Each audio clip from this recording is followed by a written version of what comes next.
Olá pessoal, tudo bom? Tô de volta, né, com mais um vídeo para falar dos aminoácidos. Tem muito tempo que eu queria gravar esse vídeo, mas precisava reunir umas informações, né, para poder fazer uns slides aqui. E o semestre está bem apertado já por aqui. Então, assim, dei uma sumida, mas eu quero falar muito quero começar uma série daqui a pouco sobre os trabalhos de pesquisa do nosso grupo aqui na universidade. Então, eu quero apresentar os nossos trabalhos. E para isso eu considero que é essencial que eu tenha um vídeo sobre os aminoácidos por aqui, tá? Então, assim, para quem tem interesse em trabalhar com bioinformática estrutural, conhecer os aminoácidos é essencial. Então, saber o nome, saber a abreviação de cada aminoácido, saber as características deles, os potenciais de formação de ligações, né, de reação. Então, eu fiz um resuminho aqui, né, bem rápido, e eu vou tentar passar para vocês um pouquinho dessa aulinha que eu preparei sobre os 20 aminoácidos, tá? Então, assim, bom, como a gente já falou em vídeos anteriores, os aminoácidos são as peças, são os bloquinhos que são os constituintes das proteínas, tá? Então é como se fosse um Lego mesmo, eu gosto de falar sempre do Lego. São as pecinhas, e com essas pecinhas a gente, né, constrói uma cadeia, uma sequência, e essa cadeia se novela formando uma estrutura tridimensional, que é a proteína, tá? Então até tem um modelinho aqui, né, de um aminoácido, né, de brincadeira, né, de brinquedo, para vocês verem. Então os aminoácidos, eles têm basicamente um átomo central, tá, que é esse átomozinho preto aqui. Tá? Então, os átomos em preto aqui são os carbonos, tá? Então, esse aqui seria o átomo central, que é o carbono alfa, a gente chama de carbono alfa. Ele está ligado a um grupamento amina, que é esse azulzinho aqui, né, um NH2, e ele está ligado no grupo carboxílico, né, o ácido carboxílico, que é esse daqui, que é o COOH, tá? Então, isso daqui é básico. Tá? Todo aminoácido tem este carbono alfa, esse grupamento amina, esse grupamento carboxila e um hidrogênio aqui atrás, né? Esse hidrogênio aqui, todos os aminoácidos têm. Então, isso daqui, ó, esse grupinho aqui, é um grupinho que a gente chama de cadeia principal, né? Do inglês também backbone, tá? Então, isso aqui constitui o backbone da proteína. É aqui que os outros aminoácidos vão se ligar para fazer uma cadeia, uma sequência, tá? E aqui embaixo, esse grupo grande aqui que vocês estão vendo, né? A gente chama isso aqui de radical ou cadeia lateral. Então, é esse grupo aqui que vai distinguir os 20 diferentes aminoácidos, tá? Que existem. Então, é muito interessante a gente pensar, né, que existe um alfabeto tão pequeno, né? São 20 aminoácidos que são os mais frequentemente encontrados nas proteínas de todos os seres vivos. E esse grupo, esse alfabeto, ele está conservado aí, tem sido conservado por bilhões de anos, né? Então, é bem interessante, né? Esse grupamento aqui, então, a cadeia lateral que diferencia esses 20 aminoácidos, tá?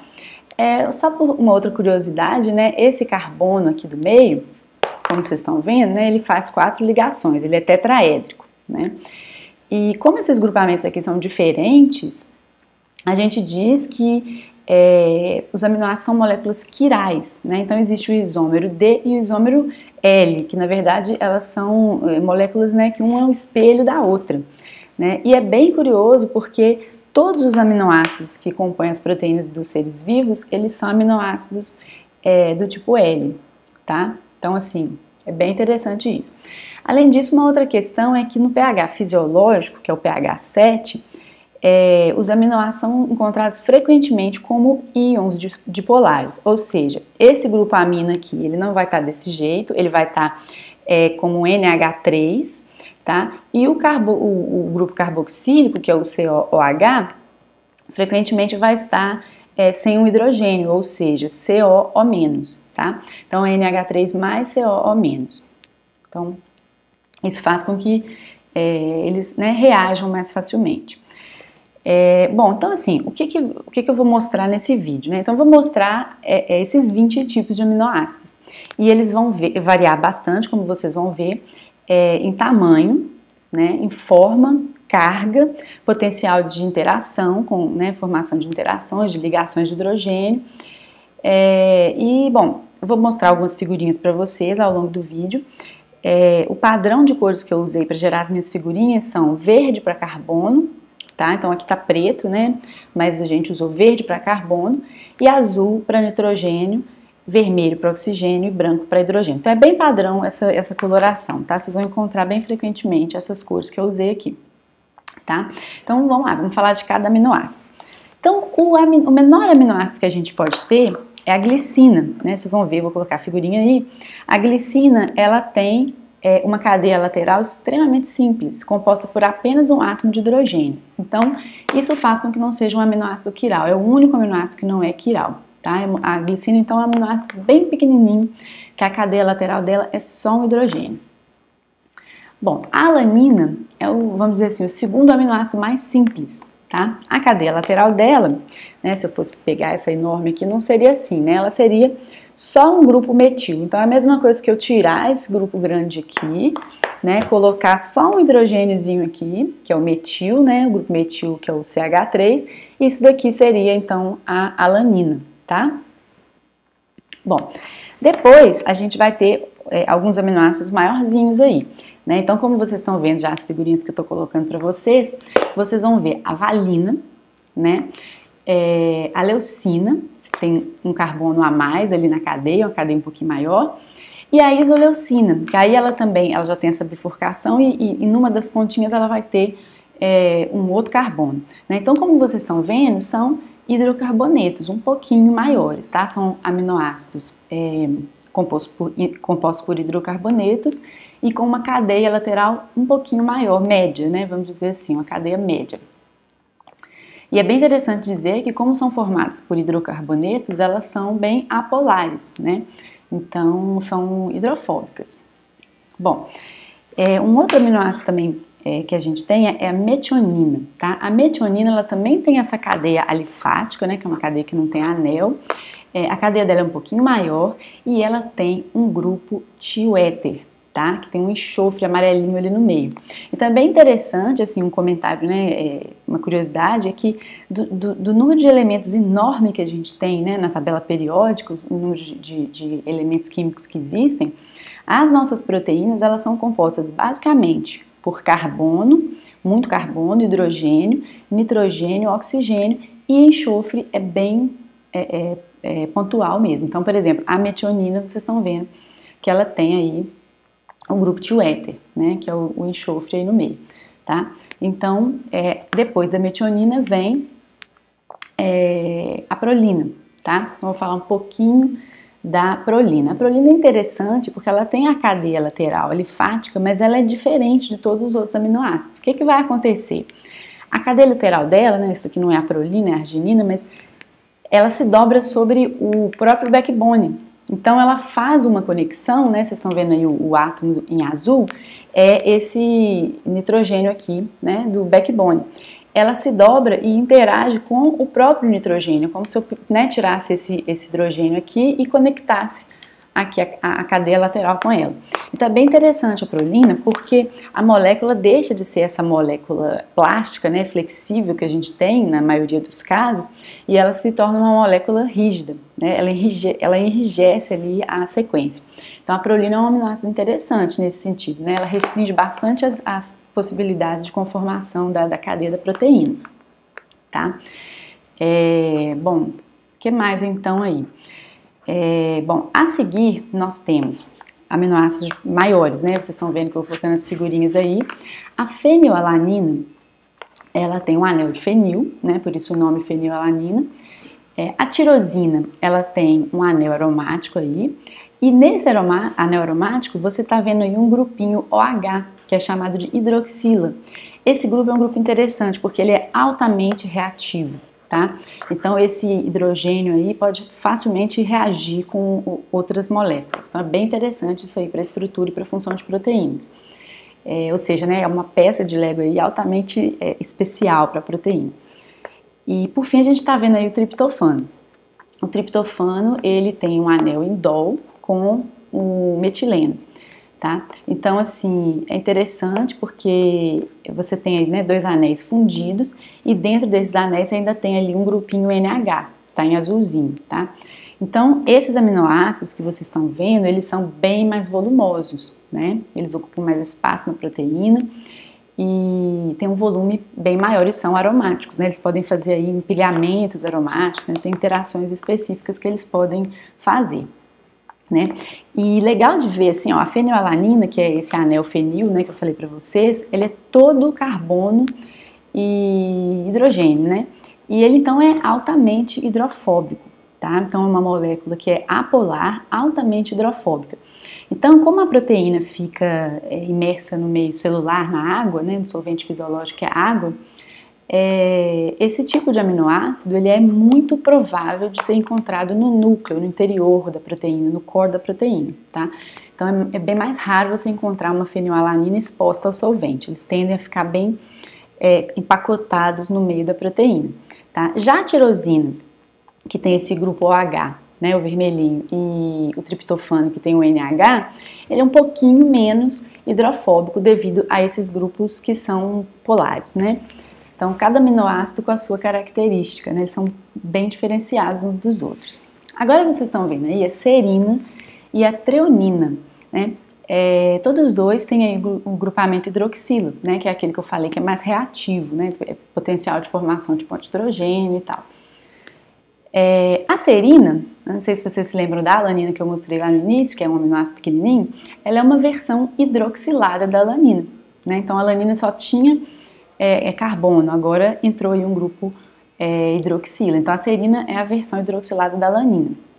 E de forma semelhante, a treonina parece com a valina, mas também tem um grupo hidroxila no lugar do metil, tá? Então o que acontece? São aminoácidos bem pequenininhos também, né, ocupam pouco espaço na proteína, mas a serina e a treonina são um pouco mais hidrofílicas, um pouco mais reativas, né?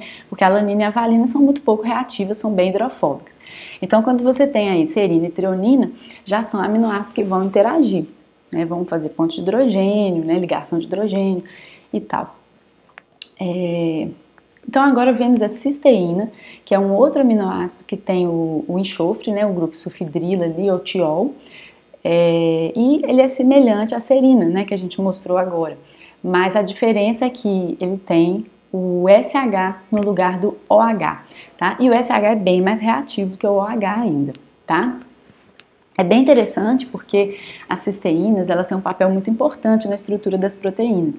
Esses grupos sulfidrila, eles muitas vezes se aproximam e se unem em ligações covalentes, que são extremamente fortes, né? São ligações bem estáveis e bem fortes. E a gente chama isso de ponto de sulfeto, tá? É muito comum para estabilizar, especialmente pequenas proteínas, como toxinas de escorpião, de aranha. É bem frequente a gente encontrar 4, às vezes até mais, pontes de sulfeto, que são formadas por cisteínas que interagem covalentemente na estrutura da proteína. Por fim, assim, né, chegando no final, a gente vai apresentar aí um grupo de aminoácidos que já tem a cadeia lateral, né, maior zona, mas que é carregada, tá? Então a gente tem aí a lisina, que é uma cadeia bem alifática, bem comprida, e no final tem um grupo amina, né, que é esse NH3 aí, a arginina, que é essa que vocês já conheceram, né, que também é uma cadeia lateral longa e que no finalzinho tem esse grupo aqui, que é o guanidina, né, e a histidina, que é também que é um anel, né, só que ela tem lá esse grupo imidazol, tá? Então é bem interessante a histidina, porque no pH próximo de 6, ela pode estar neutra ou ela pode estar protonada. Então ela é bem frequente em sítios ativos de proteína, porque ela tem aí um papel essencial por causa dessa questão de poder estar protonada ou não, né? Então ela pode ali, ela tem um papel muito importante ali no sítio ativo, né? Então, bem interessante. Então, do mesmo jeito que nós temos os aminoácidos positivos, né? Então, como eu falei ali, a lisina e a arginina são positivos, elas têm carga formal mais 1, e a histidina pode ou não estar protonada, né? Mas no pH 7 normalmente ela está. Agora nós temos o aspartato e o glutamato. Então aí já são cadeias laterais ácidas, ou seja, elas são negativamente carregadas no pH 7, né? Que é o fisiológico. Então você tem aí a molécula menor, que é o aspartato, que tem um COH, né, na pontinha, o COO, na verdade, e o glutamato, que é uma cadeia muito parecida, mas com um carbono a mais, é um pouquinho maior. Então, elas são moléculas que são negativamente carregadas, ou seja, elas têm carga formal -1, podem formar ligações iônicas, né, pantossalinas, por exemplo. E aí, uma variação, né, do aspartato e do glutamato, nós temos aí a asparagina e a glutamina. Elas são parecidas, só que a gente troca o ácido carboxílico, né, que é o COO, pela carboxiamida, ou seja, entrou aí um átomo de hidrogênio, né, que vocês estão vendo aí em azul. Então, a cadeia é muito parecida, né, quase igualzinha, mas teve uma trocazinha aí. Então, é aspartato, asparagina, né, com a carboxiamida, glutamato, glutamina. Então, também são aminoácidos polares e mais reativos, né, tem potencial maior de formar, por exemplo, ligações de hidrogênio. Então, assim, notem que 7 dos 20 aminoácidos têm cadeias que podem ser ionizáveis. Então, eles podem doar ou receber prótons. E isso facilita, né, possibilita as reações químicas que as proteínas fazem, né, as enzimas. Então, é bem interessante, né, assim, ver como é que a evolução, como é que a vida foi moldada, né, ao longo desses bilhões de anos. Esse alfabeto de 20 aminoácidos compõe todas as proteínas, né, que desempenham as mais diversas funções em todos os seres vivos que a gente conhece. Então são essas 20 pecinhas aí, sejam pequenas, sejam grandes, sejam alifáticas, aromáticas, positivas, negativas, neutras, né, ou de polos induzidos. Então são essas propriedades aí que entram no jogo quando a proteína se novela, quando a proteína se estrutura formando alfa-hélice, folha beta, quando a proteína reage com um ligante, né, quando ela segura um inibidor lá dentro, quando ela, né, a enzima faz uma reação química e disponibiliza os produtos. Então é esse jogo aí, são essas propriedades das moléculas que possibilitam as proteínas desempenhar a sua função, tá? Então assim, é uma coisa interessante de estudar. E agora eu acho assim que, né, num vídeo posterior, possivelmente eu vou falar de interações químicas, né? Então, igual eu falei, ponte de hidrogênio, do efeito hidrofóbico, né, dessas interações, porque essas interações são o núcleo principal, né, do trabalho do nosso grupo de pesquisa aqui. Então, a gente trabalha praticamente, assim, todos os nossos trabalhos, a gente estuda as interações que a proteína estabelece com ela mesma, com ligantes, com outras proteínas, com peptídeos, né? Então isso entra em vários processos importantes. Por exemplo, quando uma proteína sofre uma mutação, ou quando você está fazendo engenharia de proteínas, né, modificando uma proteína, basicamente uma coisa que você tem que olhar e estudar é qual é o impacto dessa mutação, não só na letrinha que você colocou, mas nas interações que essa letrinha, né, esse aminoácido, essa molécula, vai fazer com o restante da proteína e com as outras biomoléculas, tá?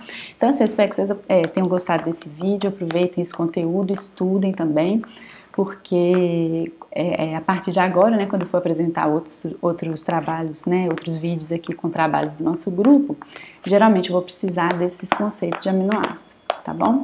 Então, assim, se você gostou, dá um curtir